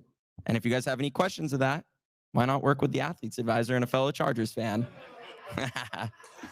The nonprofit should be live by the 15th. It's freaking awesome work that you're doing there. Yeah. It really is. Ken primarily has been leading the charge on that, with strong pressure from me and others, and extremely strong pressure. But we've been working on it since the summer, and if anyone knows how to anything about the incorporation process of a nonprofit, it's just not. It's not simple. It's a pain in the ass. All right. So I mean, these are funding sources, big donations. We got into that. Percentage of business revenues. One of the things that Ken wants to do, for instance, is he wants to buy a bus and start shuttling Charger fans from El Segundo or that particular area to the stadium. And, like, for instance, we can raise revenues or raise funds that way and just take a little tithe off the top. He also, we're still figuring out what Ken wants to do, but he wants to relocate in El Segundo and have some kind of breakfast operation. And one of the things that he has, sorry, what? Let's eat. But yeah, one of the things he wants to do is, just tith a little bit of the alcohol sales, for instance, that could go into the nonprofit, so we can fund the Boltropolis, fun things, event ticket sales. One of the things that we've done in the past is work with like Antonio Gates, the legendary Bradley Bozeman, courtesy of, Curtis. Yeah. Hey, just wait till you guys see your giveaway. Just saying. Yeah. Oh yeah. Other things we can do is grants. I know some of this is kind of boring for all of you. I just want to get into the particulars of like what could actually happen and how we can actually make this happen. Grant writing, when I talk to the economic development team of El Segundo, they said they have a tourism budget. We were talking in this meeting about using their tourism budget for the Boltropolis, and we're talking about tens of thousands of dollars you could just use for marketing. They're interested. They've expressed interest. Again, we're not in that level of development yet. Merchandise, we can develop merchandise, sell it. Alcohol sales with a nonprofit, you can actually file ABC permits, and you could actually, if we had the nonprofit, I could have filed a permit and I could sell this alcohol, and it would be a fundraiser. And I'm very well. I know a whole lot about that process. And plan on this being an amazing gala next year, because this is like the nonprofit gives us the ability to do some stuff that no other fan base is doing. So this can be something like, this is already an amazing event. Just imagine what it can continue to be. Yeah, we could do like a dinner, all sorts of things, in-kind donations, just physical things people could donate. All right, next slide. All right, we've already gone over some of this. Next slide. All right. Here's the thing too. Go back one more. Thing is, Boltman has not been fully unleashed on Los Angeles. Ken has been, squirreled away in the city of Santa Cruz. And Boltman was a symbol of the Charter fan base. And South Park even recognized that and even put Boltman in one of their episodes at the Gaslamp District. This is this is dead serious. What? Dead serious. Why do we not have a clip of this right now? There's a South Park episode of people whacking it in San Diego, and Jack. But it's kind of savage of an episode. But literally, when they talk about San Diego, there's a picture of Boltman next to the Gaslamp District. But no, they did justice to Boltman. I mean, maybe the episode's weird, but Boltman was a symbol of deference to the city of San Diego, and to the Chargers. But here's the thing: is Boltman's been, he's been missing in action, and we're relocating Ken to El Segundo, and that's actually a key part of the Boltropolis. Is how do we get Boltman out there in the mix of action? We got to relocate him, and the Ken, as well as me and a few other characters, we're leading the charge and just be physically in El Segundo in many capacities and start actually, rounding up all the support we need in the city through our constituencies, through support through the business community. I don't want to get into it, but just all the people that are important that need to get involved, all aspects of the city and business community and community over there. All right. We don't have to go into this now. Skip that. All right. One of the key aspects is tailgating. And like I was talking about earlier, when we founded Electric Avenue was founded by different disparate crews that were kind of scattered all over the place and needed a home. I needed Beach City Bolts needed a home. Rivers Lake Yacht Club needed a home. Bull City needed a place to have more room for their people. There was other crews that I just found out in the pink lot. And one of the things too is one of the key aspects, I believe, of how we're going to do this is we need to build our tailgating scene up to even just up to par of like what other fan bases do, of just the kind of formidability in the sense that they have optics, they have arches, they have branding, they just have a presentation that's just solid. And we can do that. When I see what they're doing, it's not even something without that we cannot do. It's just we just haven't gotten to that point yet. I know. I'll cut it off soon. Sorry, Corbin. All right. Anyways, but I brought Esther and Naya to the first game of the season. Esther and I was the Charger DJ. She packed the place. It was literally the talk of the entire tailgate. But imagine if we took over the entire pink lot. That was literally, even if we were doing horribly in a season, people just come for the tailgate. And there's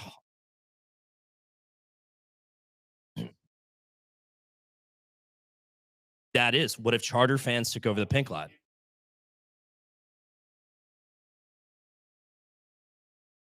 When before Electric Avenue took over lane 2, it was taken over by opposing fans, or now it is completely taken over. We are now going into the next lane. We don't have full domain over it, but we're starting to make ground in there. Imagine we took over that lane, and then that lane, and then that lane. We're rounding all sorts of people up. I found 20 pink pass holders last Sunday.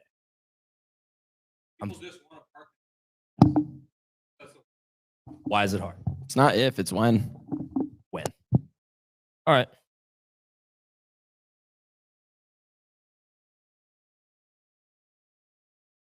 Yeah, we talked about it earlier. Yeah. But youth football programs, Skid Row, and just engaging more people in the community. All right. Awesome, guys. And Patrick, that was, if you want to stay up here, because I'm sure people are going to have some questions. I want to open it up for a little 5-minute Q&A, and then we will wrap this thing up. Any questions in the crowd about how we're going to build true home field advantage? Let's start. Well, actually in the back, San Diego had. Go Padres. Can you?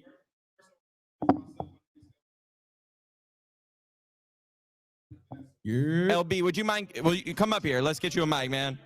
And again, everybody in this room, like, let's follow LB. Let's support LB. Everybody on the live stream. Why not follow? Everybody got to support each other. Tell them where they can find you at LB. Turn the mic on. Turn the mic on. Is it on? Is it on? Is it on? Jump up and down, dude. Jump and down. All right, so you can follow me on Instagram at ELBEEH, the number 2. I do use tailgates here. Ticket holders. So I decided, like, already create content. Not come. Big Charger fan. Why not come?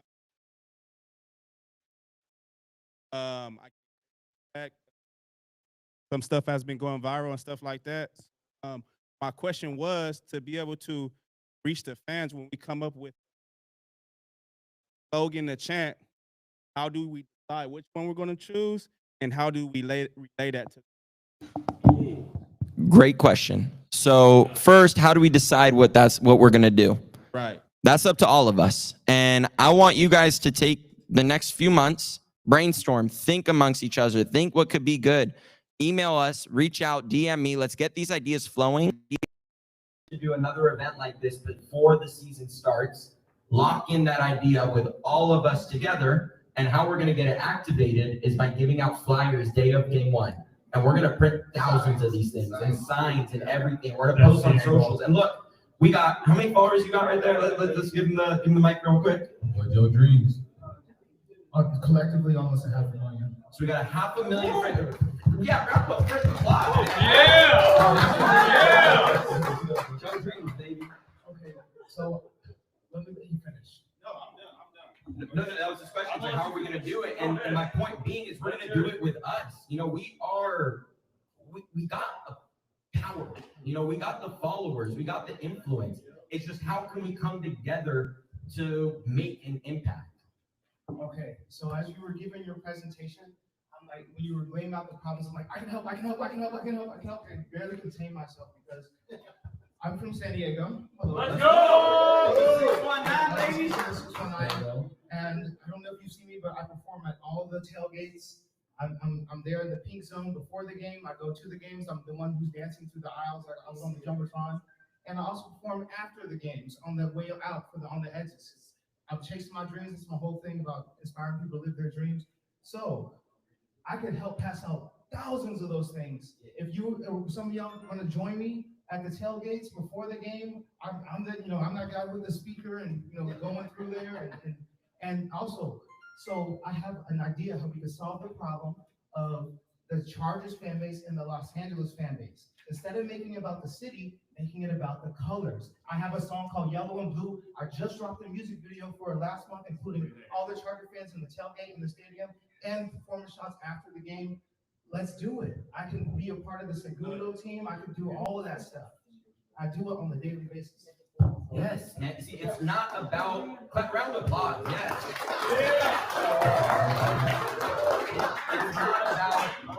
It's not about what fan group you're a part of. It's not about what city that you love. It's not about any of that. It is about the blue and yellow. It is about that Charger logo. It is about the players on the field. That's why we all stuck with the team. And I know we got a lot of friends that probably are going to talk a lot of crap that we're here still sticking with the team. But that's what it's about. And if we can come together, support, well, the logo's not up there, but support the blue and yellow, we can make something happen here. Can I say a couple of words? So today, it's all about bringing visions together. That is the main reason that we're here together today, is to bring visions together. We all want something together, whether we know it or not. We can talk about it. We may want to use the bathroom all at the same time, or we may all want another taco, even though the taco part may be done by now, or we may all want to have that home field advantage, and we may all want to have that space where everybody can be a Charger fan, and we can block out all those. What's a way that I can say motherfucker that no one? Motherfucker. Okay. Yeah, that's all those guys. We don't want them. Okay. So where I was headed with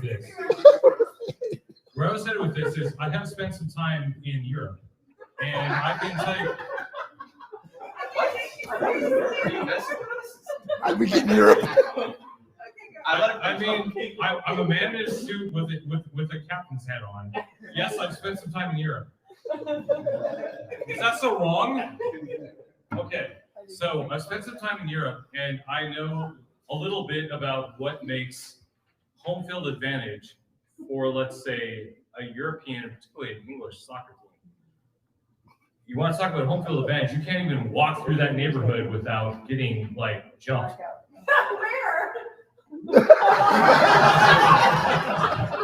It's the soccer teams. I'm telling you. Okay, so there's a geographic reason for that. There's a geographic reason for that, but there's cultural and there's a mind space reason for that. I want to make all of Southern California like that for the Rams fans, for the Raiders fans, for the 49ers fans, for the Eagles fans. There's a way to do it. I'm going to tell you how to do it. I'm going to tell you, there's one thing. We talked about chants. That's a thing. So what makes a chant? Well, in England, anyway, it's usually a popular song. It's something everybody knows that's been repurposed to have some specific reference to a problem that team has. So let's talk about the Raiders, okay? So we would say something about Mark Davis's haircut. So like if we could do something about like to the tune of I'm on a Mexican radio, but about Mark Davis's haircut, now we're talking. That's a chant that can work. But it would be better if it could be something that's actually relevant to young people that have been born within the last 50 years. So Yellow and blue. Yes. Okay. Yellow and blue. Yes. I'll be yellow and blue. And NFL Mike is in the music video. I'm already feeling this. Okay, I'm handing the mic back, but I believe this is what this was about, and I want everybody else to come up and contribute some ideas. Can you come up and do the bull for everybody? This isn't mine. This is Ken's. Oh, that's Ken. Yeah. FYI, So everybody, I talked to a musical artist named Denim, and Denim's been packing out stadiums nationwide, and he actually wrote a song called Bulls Up. And we've been talking about bringing the tailgate. We've been talking a lot. He's busy. He's going on like international tours and stuff, but he hasn't been able to make it to the stadium. But I remember talking to his manager and everything back in like in the springtime, and all of a sudden he released something. He wrote a stadium chant though, and he was trying to get it into the stadium. We tried getting the Chargers, and Chargers, chartered that, and then but he released it publicly in October, I believe. September with Esther and I at our tailgate, and it's a stadium chant. It's not really like a theme song for the fan base. It's primarily the way it's mixed is actually so like on third down we get hyped up. It's pretty interesting. Again, you know, I don't, like I said, a lot of people, he released it recently, but I don't know if a lot of people know about it. But any other questions about, you know, the presentation or about building home field advantage or some of the tactics? Pappy, this will be the final question of the night. You want to come up here and answer? Yes, for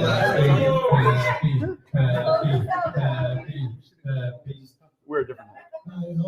I'm happy as you explained to me. I do the when they say there's no Charger fans, tell them to come see me because I take this around every year. We're all on there somewhere. And everybody's on there. What year did you start this in? Awesome. 86753. But this last game is the Raiders game. Okay, I'm not involved with the Thunder Alley as far as being in their club or their captain. I usually park in. I usually park in the disabled parking. And when I went to the Raiders game, when I went to park, there was no disabled parking, and I found out from somebody that was there that the Raiders fans had parked in the supermarket overnight, and it was all Raiders in the whole. They took the whole disability row up. So there was no Charger openings for disability. And I know that there's certain areas that are designated for Chargers as far as the rows, the front two rows, but why don't we have any kind of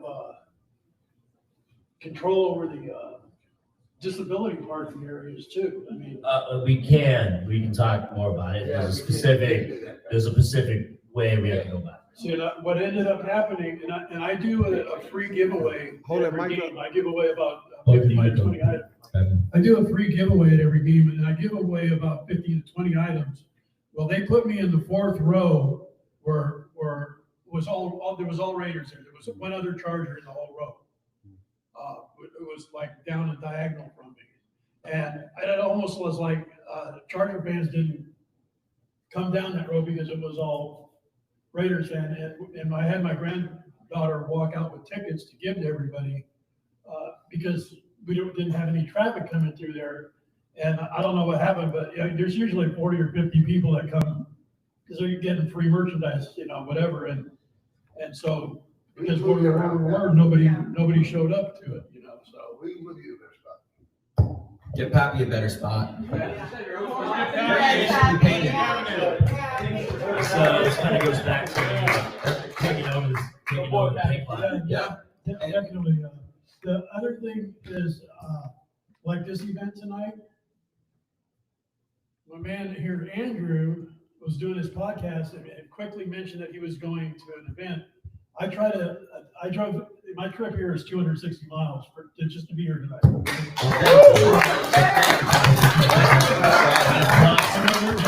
Further than me, but I try to go to every event that I can, and so one of the issues I have is when there are events for the fans and stuff, somehow they're not being disseminated enough. And the Chargers do this too. Last year they did a coastal tour. I went to the Hermosa Beach. I went to all the LA ones when I found out, which I found out just days before it happened. And a lot of people didn't know so they couldn't arrange to get off work or whatever. This was on a Wednesday or Thursday. It was in Hermosa Beach. Beautiful day at the beach. 6 Charger fans showed up, and Chad Alexander and Joe Ortiz were there. Joe Ortiz came to my table, sat down with me for a whole hour, brought his wife, his kids over to me, introduced me to them. But it's like a lot of it doesn't seem to be there's enough dissemination, getting it out. This is literally why we're here today. This is it. That's it right there. We're too diffuse. We're too separated. We're too scattered. That's why it's happening. Well, he made a 5-second comment on his podcast about this thing tonight, and I fortunately have, because I talk with these guys a lot. I have his brother's phone number, and we talked on the phone, and I said, hey, Which facility? I know about this, you know? Yeah, totally. Yeah. No, but you're 100% right. And there is a lot of separation. It's just bringing everyone together, sharing the word, spreading the word of if it's this event, if it's that one, if it's this podcaster, if it's that influencer, like we all got to support each other, come together. And they need to be shared between the, you know, because I know some people have preferential podcasts that they watch. Yeah. I'm retired, so I watch them all. And I go to every game and every event I can, you know, so.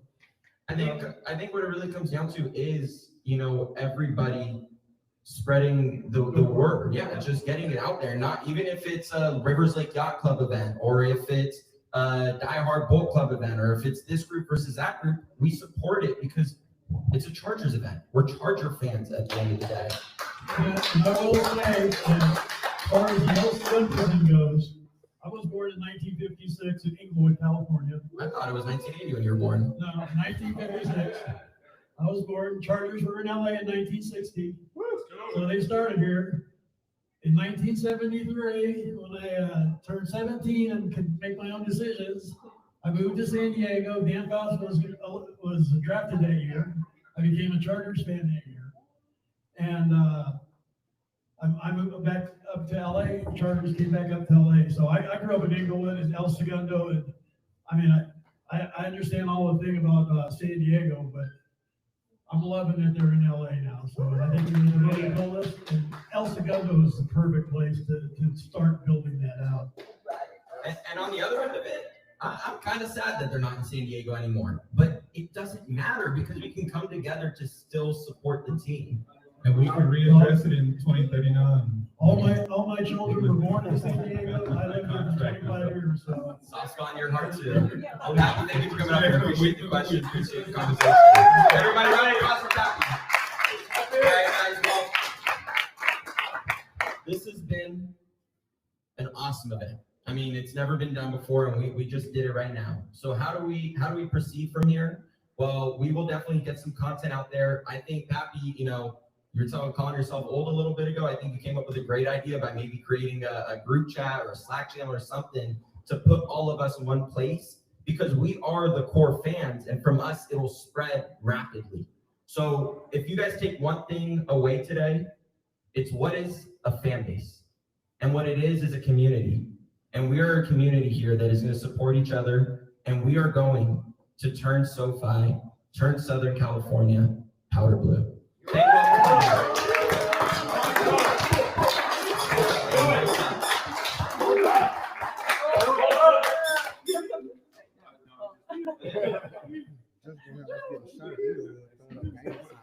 Also, follow me on Instagram, Athletes Advisor right there. You know, again, it's about supporting each other's journey. It's a shameless plug. And then everybody will be getting the QR code for the complimentary consultation. Be sure to take advantage. Also, since we're all in letting everybody know where you at, I know I'll follow most of everybody, or we follow most of everybody in here. And listen up real quick. Just make sure all the influencers in here, if y'all could just go follow their pages. If you don't know who they are, if you haven't met them yet, get around and follow. We got Volt Bros, we got Jesse, we got NFL Mike, EB. There's a whole bunch of people in here who are on the front line of getting these messages out. So if you don't follow us already, please do so. Yes, sir. Jesse. Yes. Don't say something. Get up. Jesse, hey guys, we also got a special goodie bag going out to everybody here. So if you look to the left, yeah, your guys' left. Look at Chase in the Bradley Bozeman jersey. And Chase, turn around. That is a signed Bradley Bozeman jersey for everybody.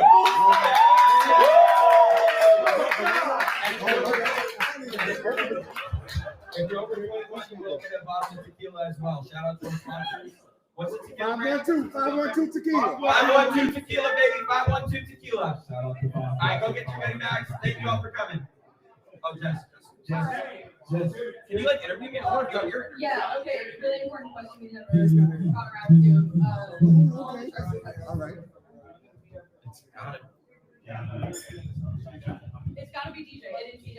But for anyone who is still listening, Ken had this lovely charger sign. Ken, will you please come demonstrate what It's so much cooler when you do it. It's not. It's much cooler. You both do it. You guys,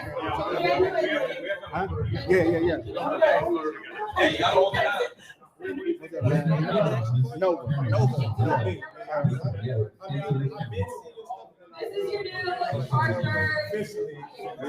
When we see you walk by, like, look at him, when you say nothing. You know what I told him? Because if he sold it out right there, I'd be like, let me get away from here. He's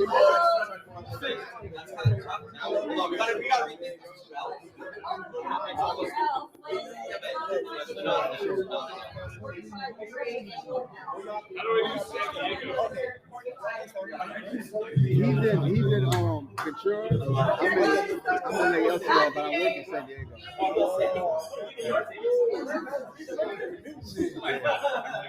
Now, I used to live in San Diego, and I wanted a bigger house. So I moved to okay.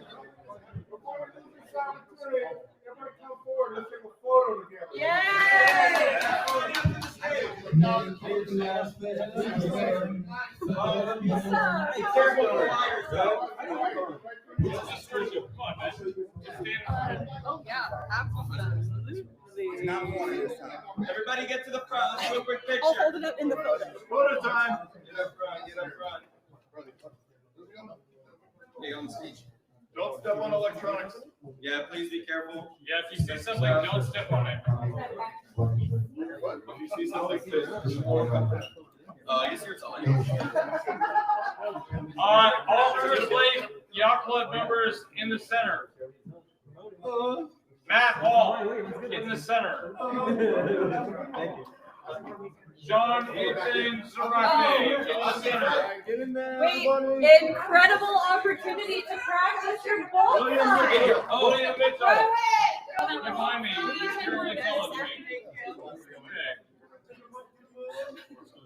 Giselle Shook. I don't know how to pronounce your last name. Throw your ball. Let's go. Get out of here. Get out of here. Get pictures. Throw your ball. Dominic, hold on, get up here. Dominic, get up here. Dominic.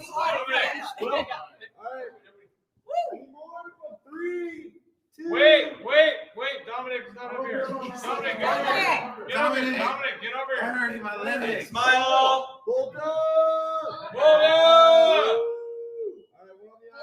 more. Hold on. Does anyone see? Hold on.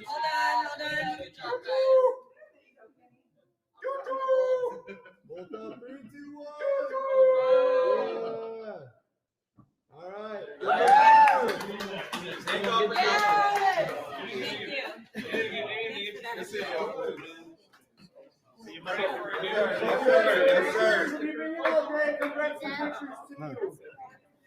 Grab some pictures. Yeah. Pat, are you still making drinks?